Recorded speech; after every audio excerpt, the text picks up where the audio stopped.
See, what people need to understand is that big business loves regulation. They do. It's just nobody sits back to think about it because you think that those regulations are there to keep you safe. The very people that create the or come up with what the regulations they want are the lobbyists that are working for the big business. Let's use healthcare as an example, okay? Because it's a beast now, as I've said. So let's start here, though, okay, before I get to healthcare. The way that it works for big business is by them creating regulation, they can prevent smaller companies that are actually the innovators from not having to compete. Because if they create a bunch of compliance regulation issues, if it's a small business that wants to get in and has all these great ideas, they'll be broke just by the regulation costs alone just to get going. Okay, so that's one area. They create barriers so big business is able to protect itself. Regulations often create barriers that favor large corporations by imposing high compliance costs, complex legal requirements, and administrative burdens that are easier for big firms to absorb. Large companies can spread their costs across their vast resources, while newer companies must devote a much higher percentage of their limited capital and time to meet the same requirements, making it difficult for them to compete.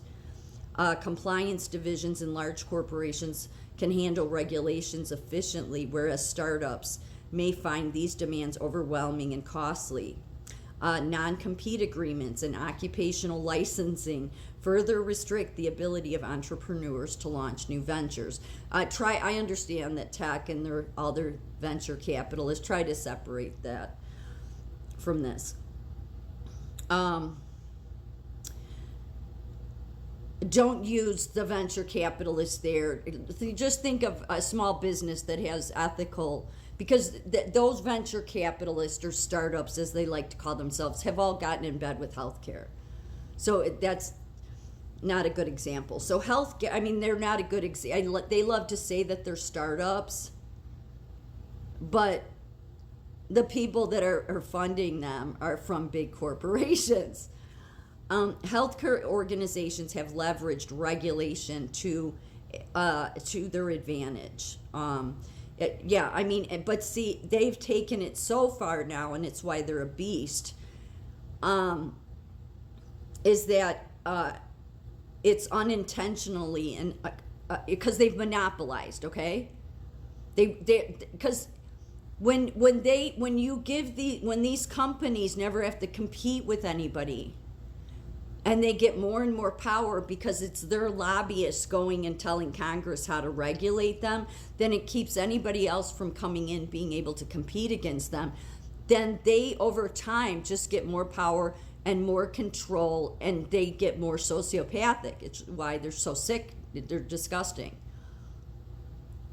And so then what they do is that, power and money is never enough for these people. It's just not. It becomes an obsession, it's gluttonous, it's an addiction.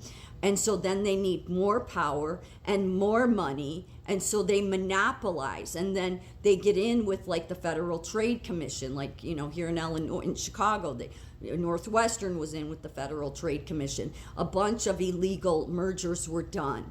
Why? Well, to serve the globalists, to serve monopolizing the healthcare system. All the while, the healthcare system is declining, not because of nurses, not because of doctors, because their healthcare's, made it very clear, especially the last 5 years, that they don't have any interest in valuing you as an employee at all. Not the big major ones, but not most of them anyway, not most hospitals, because they've been in bed with tech. That's why they've monopolized all their power. So that's the unintended consequence. So then when you're complaining about insurance companies, wait, you hold back up there. So, the healthcare regulations have unintentionally enabled large hospital systems, insurers, and pharmaceutical companies to consolidate power and dominate local markets, creating de facto monopolies. Regulatory complexity and compliance costs make it difficult for smaller providers and new entrants to compete, leading to widespread mergers and acquisitions that further reduce competition. This consolidation allows dominant organizations to set high prices and restrict patient choice, while anti-competitive practices like all or nothing contracts with insurers prevent the emergence of more efficient or lower cost competitors. Research shows that highly concentrated healthcare markets result in higher prices and often worse outcomes for patients. That's exactly where we're at. I've been ringing this bell for a long time though. That all of the Federal Trade Commission, all of these people that allowed Northwestern, and it's not just them.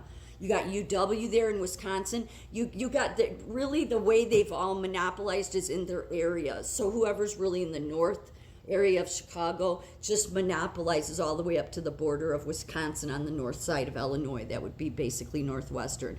I would say it's probably like Advocate in the central part of Illinois all the way up. That's what they do. That's what University of Wisconsin's done in Wisconsin. And then there's, what's the other, maybe, there's usually 2 or 3, and they're the big ones. So they've destroyed our health. These are the people that while they tell you that, well, first of all, they're the biggest ones bringing AI in, okay? Because they're not trying to help anybody. See, when you have a bunch of different hospitals in your county, say, if you're a small county, 3 or 4, and they're differently owned, then you have choices. You, the patient, you, the consumer, have choices. But these hospitals took those choices away from you because of their gluttonous desire for power and money. And then what they do is they blame the insurance companies, but then the insurance company is in bed with them. So is the regulation, because they're the ones that create the regulation, because it serves them from anybody ever being able to compete with them. You hear what I'm saying? So it hurts all of us. While regulations were intended to improve safety and quality, the resulting monopolization has in many cases undermined patient safety, absolutely, affordability, absolutely, and making meaningful reform and oversight increasingly challenging. Yeah. What do? They've all monopolized.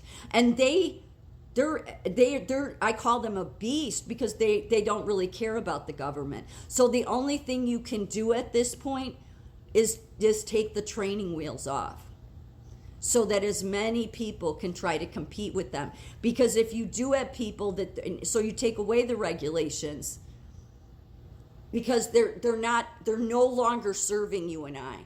Whether you're an employee of the healthcare system or you're a patient, it is no longer about you. That should be obvious. They're in bed with tech. I mean, they're putting robots in hospitals, okay? Will they get rid of every human? No, but I mean, this is the reason they've lessened patient staff over the last 10 years or 20 years. Because this was their agenda. They're sick. They're very sick. I mean, that reason alone, it's like there's no respect you can have for them.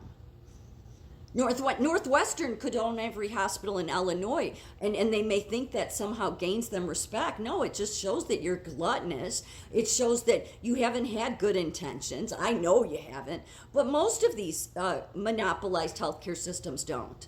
It's not about you. It's not about the patients. It's not the insurance. It is all of them that have monopolized power, and it is not the government. In this case, you can't blame the government. What the government should totally do is no longer regulate anything. And you may think that's irresponsible. Could it be any worse than it is now? No. You might as well take the gloves off. Because at least then, when they do these abominational things that they're doing with tech, then maybe we can start putting some of them in jail for their irresponsible decision making.